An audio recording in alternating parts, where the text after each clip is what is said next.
મંગુ.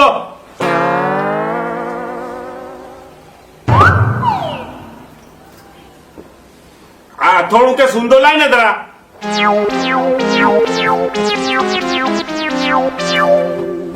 તમને એમ હશે કે તમારે એકલાના જ મોબાઈલમાં જોક્સ આવતા હશે એમ ને? ના ના, અમારા મોબાઈલમાં જોક્સ આવે છે. લે પણ તું જોક્સ પણ હેના જોક્સ આ હોબળો. સંભળાવો. પતિ જ્યારે જમતી વખતે અથાણું કે છુંદો માંગે તો સમજી લઉં દાળ શાકમાં ભલીવાર નથી. અને આ પત્નીને કહેવાની ધણીમાં હિંમત નથી. ના ના, કહેજો આ દાળ શાકમાં હું ભલીવાર નથી અને મેં તમને હું મારી ઊંધા વાળતી હતા તે મને કહેવાની તમને હિંમત નથી. હા બકા, આ તો અથોણું ને છુંદો ખાવાની મને ઈચ્છા થઈ એટલે મેં માંગ્યું. અચ્છા, મતલબ દાળ શાકમાં ભલીવાર છે. તો હું બીજું લઈને આવું છું ને, અને અથાણું છુંદું રહેવા દો, પછી કામ આવશે. ના ના, દાળ શાક બરાબર છે પણ પૈસા મારે અથોણું ને સુંદો ખાવો છે યાર. નહીં ભાવે, તમને નહીં ભાવે. પણ આ હવારે છે ને મેં પેલી આપડી કાળી બિલાડી નહીં એના વાડકીમાં દાળ આલી ને તો લપાલપ પી ગઈ. અને પેલો ધોળિયો કૂતરો નહીં આપણો એને મેં આ પૂરી શાક આમ ચોડીને આલ્યું ને તો ઘપા ઘપ ખાઈ ગયો. તમને તો નહીં જ ભાવે. પણ આ બધું ખાધા પછી એ કૂતરાને બલાડાની શું હાલત થઈ તને ખબર છે? એ લપાલપ ખાઈ ગયા એ ખબર છે, પણ એના પછી શું થયું ખબર છે? અરે પેલી કાળી બિલાડીએ આખું બાથરૂમ છે ને આ ઓકીને ભરી કાઢ્યું છે. અને પેલા ધોરા કૂતરાએ આખા ઓગળામાં પદુડી પાડીને આખું ઓગળું ભરી કાઢ્યું છે. અને ટોટિયા મેલવાની પગ મેલવાની જરાય જગ્યા નથી.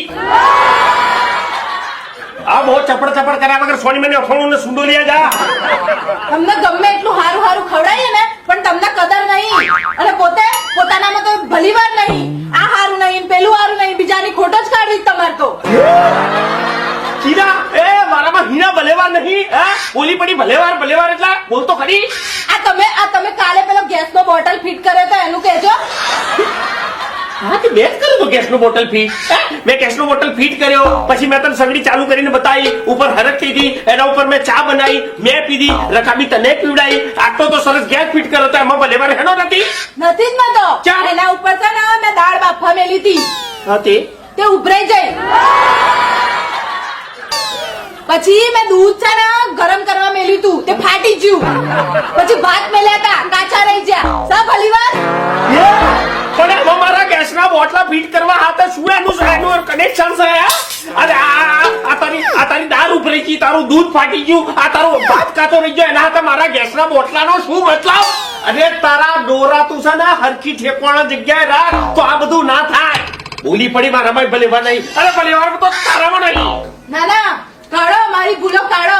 પોતાની ભૂલ તો સ્વીકારવાની જ નહીં, બીજાની જ ભૂલો કાઢવાની. પણ તારી દાળ ઉભરી છે. હા, કાઢો, મારો જ વોક કાઢો તમે. મારી જ ભૂલો છે. પણ પેલું દૂધ હા, કાઢો, મારો જ વોક કાઢો. આખા ફળિયામાં જઈને કહી આવો મારું બૈરું આવું છે. કાઢો, મારો જ વોક કાઢો. તારા હા, મારો જ વોક છે. આ પેલી કહેવત છે ને, નવરો ધણી બૈરા ઉપર હુરો. અરે મારી ભૂલ થઈ જાય, માફ કરી દે. મેં જ ભૂલ કરી છે. અરે આ ગેસનો બોટલ મેં હું ફિટ કરી ડાલ્યો. મને અત્યારે એમ થાય છે ને કે ગેસનું સિલિન્ડર કાઢી લઉં, સગડી કાઢી લઉં, પાઇપ કાઢી લઉં, એનો અંજર પંજર છૂટો કરી ચોક ફેંક્યા એમ થઈ ગયું છે. અને બોટલા ભેગો તને ફેંક્યા એમ થઈ ગયું છે. સબસિડી વગરના બોટલા પૈસા આમાં કશો મારો વોક છે? ના, વોક તો મારો જ છે ભાઈ. આ મેં ખાલી અથોડું ને સુંદો માજ્યો, એમાં તો ઉપરે ગયેલી દાળ આવી, પછી કાસું શાક આવ્યું, કાસા ભાત આવ્યા, અને ઊંધા દૂધ આવી ગયું. જો ભાઈ, ગમે તે થાય તમારા ઘરમાં પણ આવું હશે વાવાઝોડું. તમે છે ને જલ્દીથી એની ભૂલ સ્વીકારી લેજો, નહીં તો છેલ્લે તો તમારે આખો દિવસ માથું ફોડી અને તમારે ભૂલ તો સ્વીકારવાની જ છે. આ તો જોક્સ કોણ થોડા કોના છે, પણ આ ભૂલો મારી છે ભાઈ. જય માતાજી. લાઈક કરો, સબસ્ક્રાઇબ કરો. હવે આ થોડું ને સુધો લાય.